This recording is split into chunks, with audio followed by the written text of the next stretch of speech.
अगर आप चाहे तो पार्टी कैंसिल कर देते हैं। आप जानती है ना, मुझे इन चीज़ों में कोई भी दिलचस्पी नहीं है।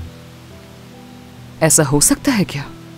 और अगर तुमने कैंसिल करने का सोचा भी तो तुम्हारी बहनें ऐसा नहीं करने देंगी। बहुत एक्साइटेड हैं वो इस पार्टी को लेकर। ठीक है मॉम, जैसे आप लोगों की मर्जी।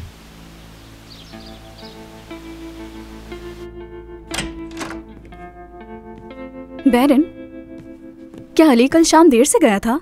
हाँ, क्यों? मेरी एक दोस्त के भाई को उसकी नई जगह की सिक्योरिटी के बारे में उससे कुछ बात करनी थी। हमारी कंपनी में काम करते हुए किसी दूसरी कंपनी में काम कैसे कर सकता है? क्यों नहीं कर सकता? अगर मैनेज कर ले सब कुछ तो कहीं पर भी काम कर सकता है। वैसे ये तुम्हारे लिए अच्छा मौका है बैरन, कॉल करके काम का पूछो। इस तरह उसे लगेगा कि तुम उसकी फिक्र करती हो। ये सब कुछ तुम्हें अली के करीब कर सकता है। ये बेवकूफ़ों वाली बातें मत करो मुझसे। अली के करीब क्यों होना चाहूंगी मैं? क्यों ये सोचती हो कि मुझे उसकी फिक्र है? अगर तुम्हें उसकी मदद करनी है तो करो।